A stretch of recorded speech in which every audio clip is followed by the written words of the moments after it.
You're now joining the meeting. It wasn't that. Yeah. Hello, everybody. This is Derek. Can you hear me okay? Yes. Yep. Yeah. Okay. All right. Gotcha. We're okay. I'm going to hand it over to Coach. Let him make an opening comment. Then we'll take your questions. Reminder to please say who you are before asking your question so Coach knows who's it's coming from. I'm going to turn the phone over to him now. Thank you. Good afternoon, everyone.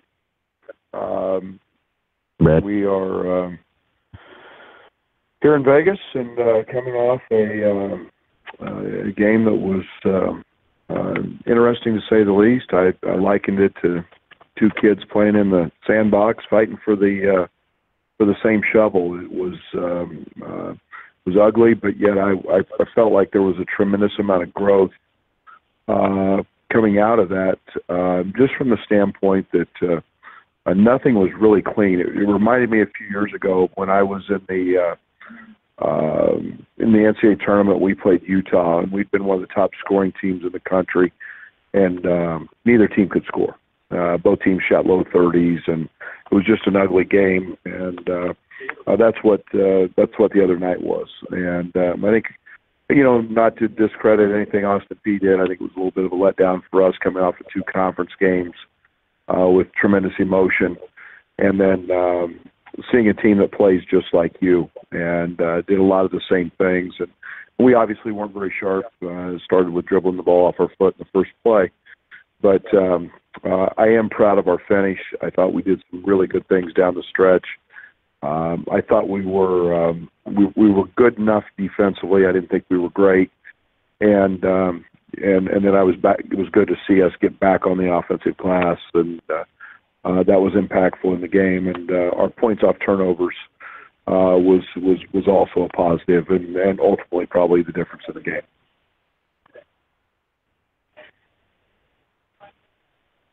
Brad, this is Mark Tupper. Brad, how do you go about this? You mentioned the other night about the locker room and so forth, which seems to me to be a bigger issue than making shots or whatever. How in the world do you get to the bottom of that to make sure you don't have to worry night to night whether or not you're going to bump into that? Yeah, we're just it's on right now. The leadership is on me, and it's something that I'm going to have to do. And I send our guys a lot of messages throughout the course of, I don't say a lot, but periodically I send them messages or videos or good clips that I like and I see from somebody. And I talked about the pregame stuff a lot with our guys. And part of when I was with Frank at Kansas State, we had a tunnel dance. And as crazy as that sounds, that became part of our culture.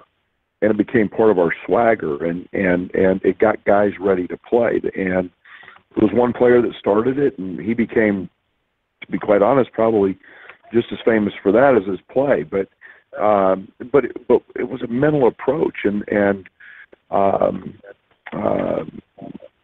that's different, and I get it. And so I've got to help lead them. I've got to do more of maybe a rah-rah job.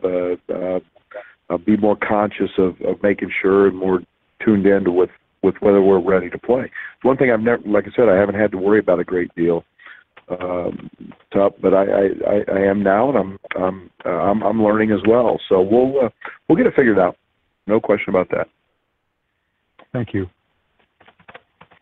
Hey, Brad, Scott Beatty from WDWS. Brandon McCoy. How are you, Scott? I'm good. Brandon McCoy is a good player, and you mentioned, too, he may be a lottery pick. How do you try to stop him if you even can?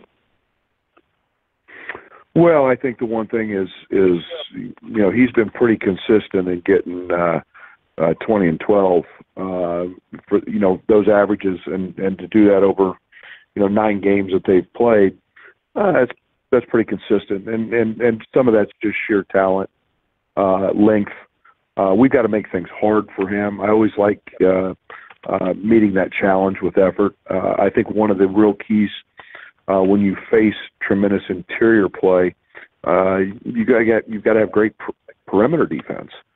And we can't give him things easy because our guards are getting beat, forcing rotations, forcing our bigs to support and help because his athleticism and length at the rim becomes a problem, and it opens up for lobs and those things.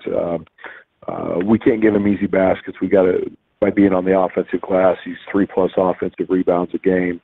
So things, he needs to be blocked out. He needs to. We need to understand as well that he's a guy that scores points. He's a good player. He's going to get some, but it can't be because they're easy or our mistakes. They have to be because he earns them. What other strengths do you see from them? Well, his sidekick at the power forward spot, Houston, is and again an elite rebounder. I can't remember the last time I've ever seen a team that has two. And we were talking about it as a staff. I mean, he's averaging 12 rebounds a game, 12 and a half. And I go back to Xavier McDaniel and Antoine Carr and Cliff Livingston back in the Wichita State days to see guys that were that dominant and those kind of numbers on the glass. Those are scary rebound numbers. So, and then they've done a great job with a fifth-year transfer, a young man from Milwaukee. At the point is one of the tops in the country at 8.5, 9 assists a game. They like to play similar to us. They play with tempo. So our transition defense is going to have to be very, very good. And we can't let it be a free flow type game. We have to muck it up a little bit. So, but they scare you on the glass, and they scare you at the point with their speed and their ability to be great in transition. Thank you.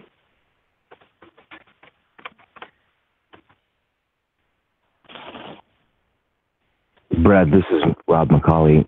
As far as I know, you're the second consecutive Starbucks addict to coach the Fighting Illini men.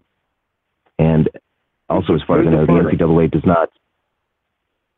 Rob, who's the first? The NCAA does not allow. What's that? Who's the first Starbucks guy? Yeah, John Gross liked a bit of Starbucks as well. All right.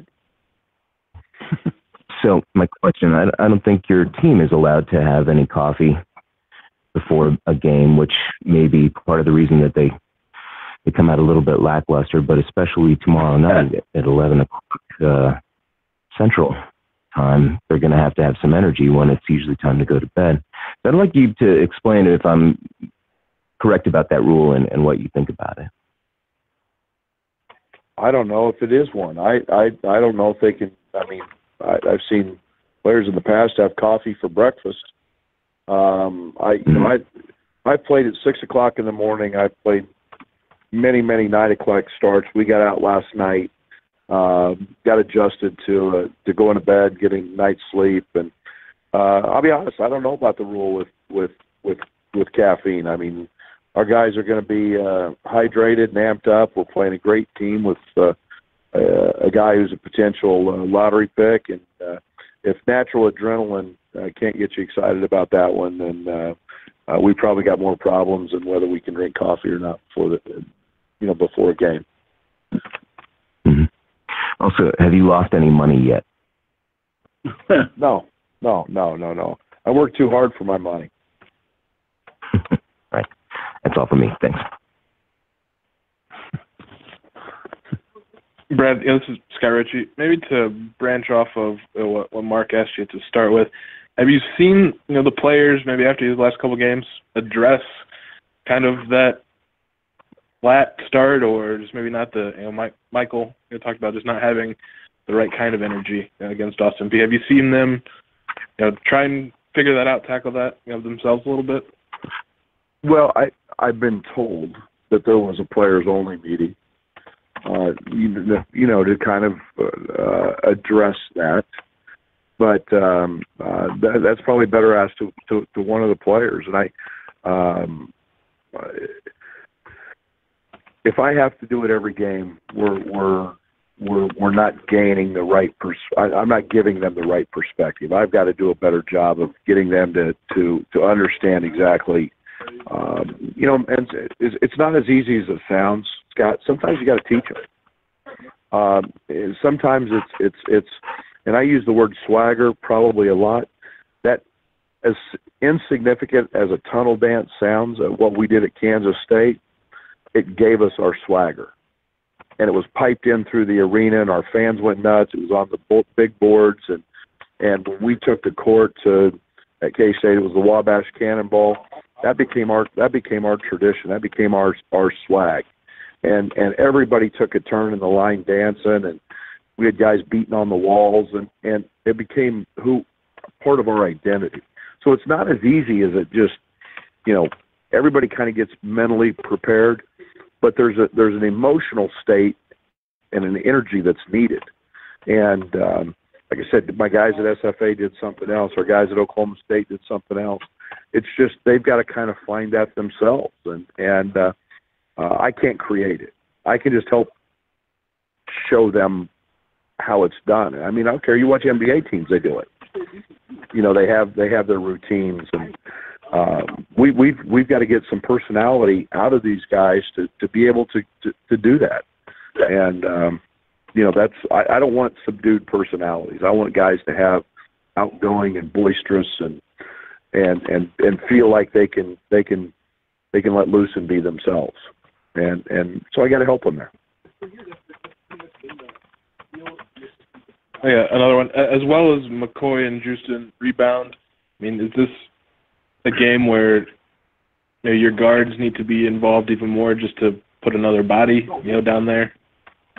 Absolutely. I mean, you're not just going to rely on Michael and LeBron and our Greg and Kipper and Matisse and all those guys to get rebounds because they have size. You know, we've got to challenge our guards and demand that they get back in and rebound. And you know, I think that it's one of the things that Tijon's done well at times. It's one of the things that Mark Allstork's done at times. It's one of the things we're trying to demand more from Mark Smith and DeMonte is continued presence, not just on the offensive glass, but on the defensive glass. And we're our best in transition when our guards rebound. And but yeah, it'll be magnified a little bit when you got 24.5, 25 rebounds coming from two guys. Those are huge numbers. Hey, Brad, the other night you started DeMonte, and you never know exactly how a guy will respond when he gets his first start, but he seemed to be just DeMonte. It didn't seem to throw him off in any direction. He did his usual thing. Is that how it looked when you went back and looked at his play? Yeah, DeMonte's got an uncanny confidence, and like I said, he amazes me because he hasn't played a year. And there's no self-doubt. There's just a tremendous confidence and air about him. So whether he starts or whether he doesn't, that doesn't matter to him. He's like me. It doesn't matter. I'm just trying to find combinations that help our team become the best they can be at those moments. And DeMonte's. DeMonte's a guy I don't worry about at all. That's for sure.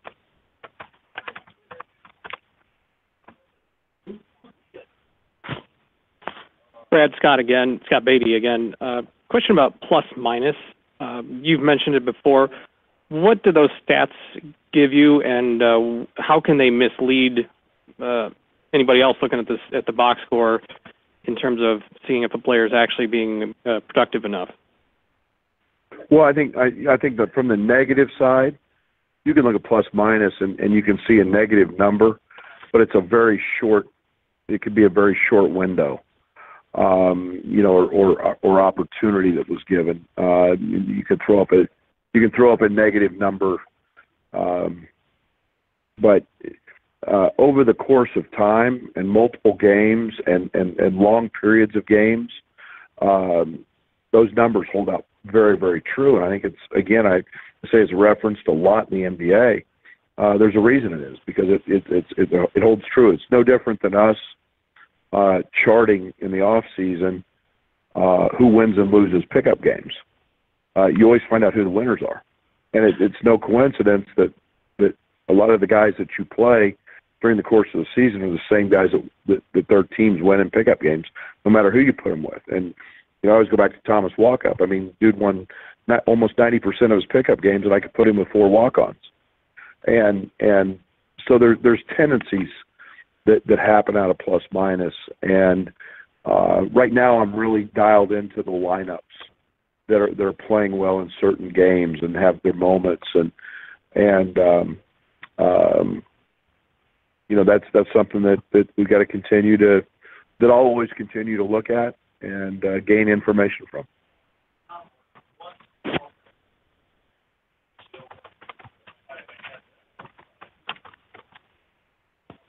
You all good, guys? Appreciate it.